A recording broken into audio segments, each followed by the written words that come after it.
Hey guys, good morning. If you've watched my channel religiously lately, then you're going to know most of the things in this video already, but I have some solid numbers now. So I wanted to just update a previous video that I made about what the results were of spending literally 10 minutes looking at a photoshopped image of my Vanguard brokerage account with a number that is much higher than I even have any sights on getting. It's just not, it's so far beyond what I would try to what I would set as a goal or whatever. About 10% of this number is what sort of like where my mind is right now, as sort of like an attainable, sort of a lofty objective, but something that I think is easily achievable in the short term. So, how I normally do this stuff is I do that. I say, okay, where am I now? Where's the sort of the next level that makes sense, that isn't like wildly out there? And then I'll put that number in my spreadsheet, so Vanguard brokerage account, X amount of dollars. And then, I'll have a little highlighted in red. I'll put to this number, I need $537,000 or something like that. So I'll have that number sitting there so that I can say, okay, $537,000. That's a lot of money, but it's not, that is that will definitely happen within 5 years, and it could happen much sooner. That kind of thing. I just that's the thought process, looking at goals and stuff like that, trying to move forward. But so, this number that I photoshopped was just, it had an extra zero on it. So it was much, much higher. And I just looked at this number. It's a number I would never expect to attain in my life. It's not like it's so wildly out there. There are certainly paths to it. I have investments. I have a business. So, anything could happen. And the way I look at it is, it's unlikely that would happen, but in my mind, it's not just impossible. I'm not just that would never happen. A number like $1 billion would definitely evoke that reaction in me. $1 billion. I see no way to that. I don't really want $1 billion. So I'm not going to try to say, well, I can't see a way to that thing. So, but I know a way could be made. I don't give a shit about $1 billion. So it's just not something I would ever look at. But this particular number, is, we're talking,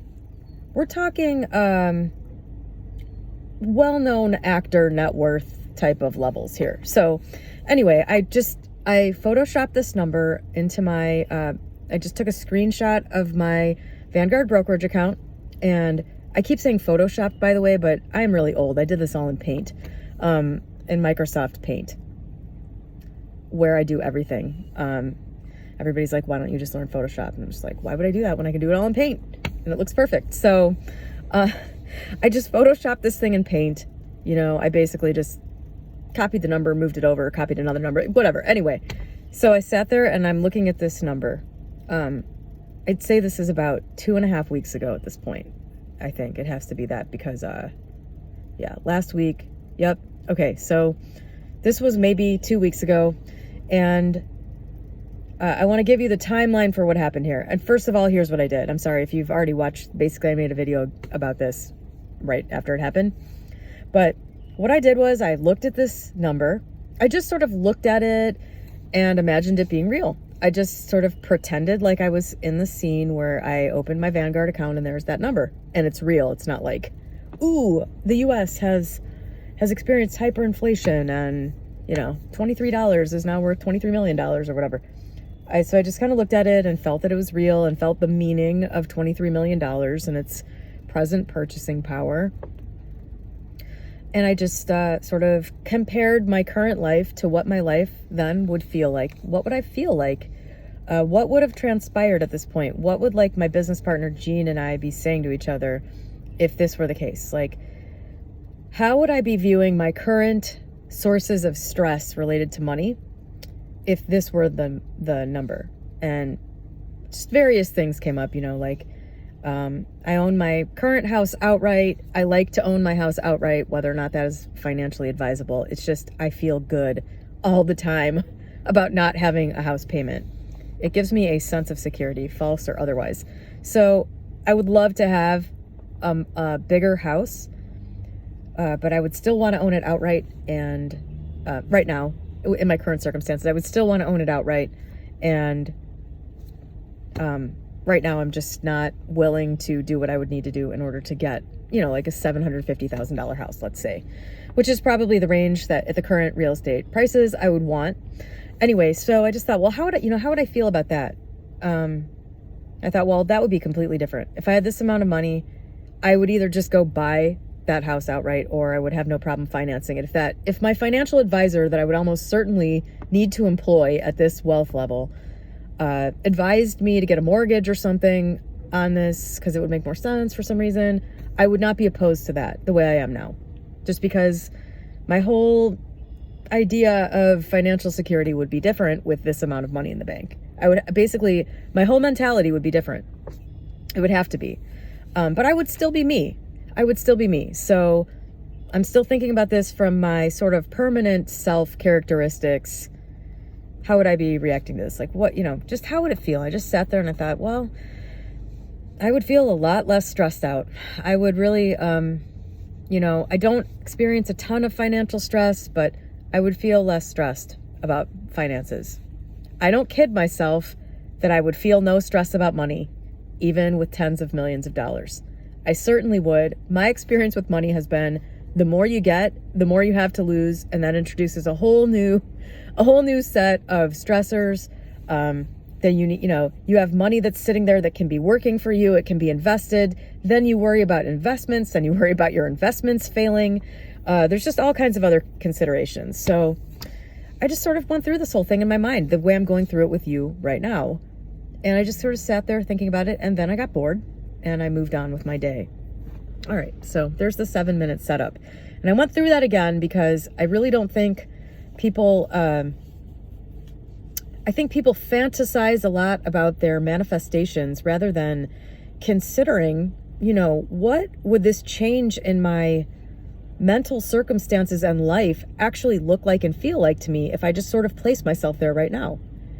And, when you can do something like Photoshop an actual picture of a website that you actually visit all the time, like with your if you could do that with your bank account and just kind of sit there and look at it and just consider it, like this is more what moves you. Anyway, I have the proof of this. So what happened in the week following this little 10-minute thing that I did was $160,000 made its way into my existence, which is not a life-changing amount of money for me, but it is certainly something that I noticed enough to talk about it here. So I told this before, I told this little story before, but I'll tell it again because I want to tie it all together now. Now I know the exact amounts. So the next day, one day later, it was Sunday morning that I did this, Monday night, March 17th. I know it was that day. I will never forget because it was St. Patrick's Day and my brother called me on his way to a bar. So to celebrate St. Patrick's Day with an ancient friend of our father's.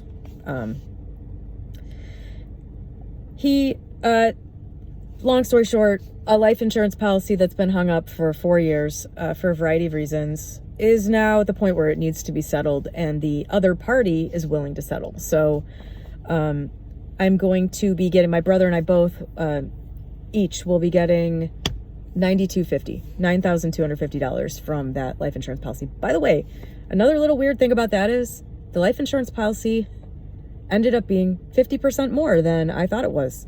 I had all the paperwork 4 years ago, and it was, I swear to God, it was $26,000. It was $37,000. I swear to God, I looked at that paper a million times, had that amount direct, just like sitting in my mind, because I was like, a quarter of $26,000 does not entice me in any way. I'm not willing to involve myself in any kind of court case over $8,500, whatever, what would that be? $6,500. Just like, no way. And I still wasn't willing to do it over $9,250, but I don't know, get closer to $10,000. I get a little more interested. But anyway, so that $9,250 appeared from a situation I thought was dead forever. I was never going to bring up that life insurance thing again. All we wanted was to make sure the other party did not get paid out on principal. And so I was never going to bring it up again. And anyway, that showed up the next night. If you had asked me if I could randomly get $10,000, I would never have thought of that in a million years, I swear to God.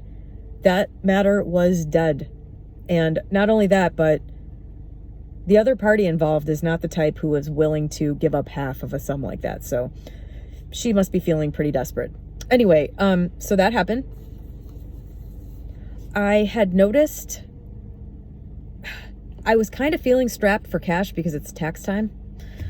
So I have a lot of investments that could be liquidated to pay for taxes and stuff like that, but I never, I don't want to do that. That causes realized capital gains and stuff like that. And everything I have right now has huge short-term capital gains, so I'd have to pay income tax level. Anyway, I just didn't want to do that at all. So even though it's sitting there, it was a bad option to do that. So I was feeling kind of strapped for cash, watching every penny that we're spending at work. So normally when I'm not strapped for cash, if it's not March, if deals come in from vendors for my business, I just buy everything. I know it will all get sold, so I don't have like a budget or anything like that. I don't have like a monthly budget for stuff. Things are available when they're available, so I just buy it all up. I don't even look at the invoices. I mean, I check to make sure the order's correct, but I happen to be writing down all of the amounts I was spending on this little scrap of paper on my desk. I happen to be writing them all down just to keep track in my head more carefully of the outflow during this particular time, beginning in middle of March. And I got an invoice from a vendor, and I happened to notice that it was $500 higher than it should have been, because I just happened to remember these numbers that I had written down. So I looked at this invoice, and they had I had bought something that was on sale. It was like a special, and they had charged me full price for it. And they owed me $482. So I'm like, well, if they did that this time, I never check these invoices. So I went back through all the invoices, and I found one from November where they had overcharged me by $2,146. That got paid back to us Tuesday. So Sunday morning, I watch this thing. I look at this image. Monday, life insurance policy. Tuesday, finally, after weeks, they credited me back this money. I don't consider that to be like a big windfall, but the fact that I even noticed it in the first place is absolutely amazing. I can't imagine the number of times I've overpaid for something by like $3,000 and didn't notice. I'm sure it's happened many times, but this time I noticed it. So an overcharge noticed is an overcharge earned. Let's just put it that way. So $2,146 back in my sphere on Tuesday. I believe it was Wednesday, it might have been Thursday, that same company had a rep reach out to me and send me this enormous list of products for resale, not on their website where I normally buy all the stuff that I get. It had 94 things on it, I think, all for this ridiculous price. I couldn't believe how low this price was. I did the math. I ordered 1,520 of these things. I'm going to make, it was exactly, these three numbers were exactly $22,000. I'm going to make $10,500 off of these things that they offered me. I wouldn't have had them otherwise. I wouldn't have made that money otherwise. So another $10,500. I bought all that stuff. It already came in. Another $10,500 that I will make off of that. So those three numbers are $22,000. The life insurance, plus this refund that came back in, plus this opportunity to make $10,500 that they've never offered me before. $22,000. Then I think I made another video about this, but I hadn't connected at all that I had, was coming from this initial event, this initial visualization or whatever. I then happened to notice an offer for a loan that is that the interest rate is lower than what you can currently get in the money market fund on Vanguard, the mutual fund or whatever it is. That's paying like, I don't know, close to 5%. The effective rate on this loan was like 4.25 for 138 grand. And I was like, well, this is a no-brainer. Like, this is a no-brainer. I'm taking this and I'm just like paying all this stuff off. I'm paying all my taxes, so I don't have to worry about it. I didn't really need it because it's always like this around tax time. There's like just this crunch time. January, February, March are our biggest months of the year, thankfully. And so everything that comes in during those months just goes to paying taxes. And then, so basically the first 3 months of the year I work for the US government. And then the rest of the year I work for myself. And it's always just, there's always enough money that comes in, but there's just always wild cards, like these deals being offered at the wrong time of year, probably because they need to pay their taxes. It's always dicey, and sometimes I have to liquidate stock and stuff, and I don't want to do that, and then that creates more taxes that have to be paid the next year. I saw this offer for this loan, and I was just like, you've got to be kidding me. This is a no-brainer. I'm just going to get this loan, and I am going to do all of the financial finagling I need to do right now and dump the rest in the money market fund. And all the money that was going to go to pay the taxes over the next few weeks, I'm just going to dump that in the money market fund and let it sit there and out earn this loan for the rest of the year, and then I'll pay it off. So that's that. I mean, I don't know if I don't feel like, I don't count, like the 138,000 isn't like some windfall. It's not like magical money I got out of nowhere. So much so that when I made the video about that, I didn't even connect it, but it's obviously connected. So that's $160,000 total dollars that ended up in my bank account, or will end up in my bank account, in like 10 days, if even that. So needless to say, I'm going to go to my office. I've been thinking about this. I'm going to go to my office and I'm going to sit and look at that number again and just see what happens over the next 10 days. And if nothing happens, my conclusion will be that the universe likes to play hide and seek. So if you're looking at something, there was an element to this that I just sort of thought about it and, just sort of put myself in the situation and then dropped it. I didn't think about it. I didn't put any focused effort on it. I didn't set an alarm to do this every day. I'm going to, though. And so sometimes I think that when you start monitoring it too much, you just interfere. Like, your mind is on the manifestation. It's not, your vision is not clear enough to see the stuff that's going on out in the world. So I think that's an element. There's a fine tuning to how you go about doing all this stuff, that leads to whether or not you get any kind of result or notice it. There's probably other things that have happened that I haven't even noticed in that time period. But one other thing I wanted to say was I have been experiencing these instant manifestations lately that are really blowing my mind. I won't rehash because it's all like minor stuff, but like things are just instantly happening. I'll give you here's just an example that won't sound that big of a deal to you, but it's a huge deal to me because I know just the odds of this happening are just like zero. For a bunch of the different things that we manufacture, I have to have 20 different types of ink or 10 different types of ink. There's like, you get, it can't have 19, it can't have 9. So anyway, I accidentally only ordered 19 for this one thing. And yesterday the stuff came in and I'm looking through it. I'm like, what? Did they like short us on this one that's missing? So I consulted my order and everything and I saw, oh shit, I put in the brand, but I didn't put anything next to it. I didn't put the modifier in for the color. And so it just like got filtered out or whatever of my order.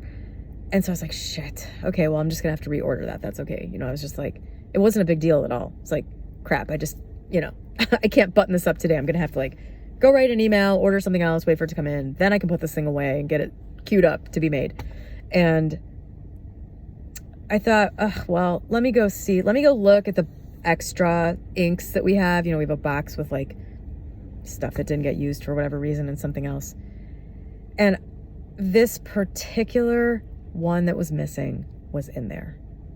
The exact brand and type and color, the exact thing was in this box of extra ink. Why? This is like, this particular thing only goes with this particular ink only goes with this particular item. It's not in anything else. Other things, you know, whatever brand type, red is in 100 different things, but this particular thing was like an olive green, kind of an ugly color. So it doesn't go in anything, but in this one particular thing, it's perfect for this part of it. And so there was one of those in there. I could not freaking believe it. That doesn't sound like anything. But in my life where I've been experiencing these things that are just like, all of my problems are solved, not tomorrow, but instantly. And what's also interesting about that is, if you've been watching my A Course in Miracles content that I've been making lately, I just re-listened to one of my own things because I wanted to hear the lesson, whatever, the content. I listened back to one of my own things and I was like, I barely even remember reading this. I haven't been thinking about this, but it was the solution to the problem is right there. And it's not talking about like, you didn't get your ink or you didn't misorder your ink. You misordered your ink and now it's going to be there. You know, the idea was this is a mental correction. Any type of, you know, misperception that you have, the answer is available. We believe that there is a lapse of time that must happen between a problem and a solution, and that's false. And it just occurred to me as I'm saying this right now that I went back and re-listened to that, I think yesterday or the day before. This thing with the ink happened yesterday. And, I'm starting to think I'm extremely impressionable because, like, I'll just hear one of these things and it's like it implants and starts acting. Lately, I have had problems that instantly are resolved. Instantly. And I wonder if these little physical manifestations are like safe, like a safe, very small, not very scary experience, because I tend to get very spooked by things manifesting instantly. It's just, I prefer to understand how to use it and to be able to get things to happen, but for it not to really seem any different than normal life. Because when it starts getting, I've always been kind of like afraid of ghosts and stuff like that. Like I was like, I never want to see a spirit or anything supernatural. I was like, I like this world the way it is. I'm not trying to like, get all weird. And so instant manifestations fall into the realm of pretty weird. I mean, I've had things that were big happen very quickly. When I had the intention to manifest the relationship I have with my business partner, Jean, when I knew what I wanted that to be clearly and said, okay, I'm ready for that. I want that now.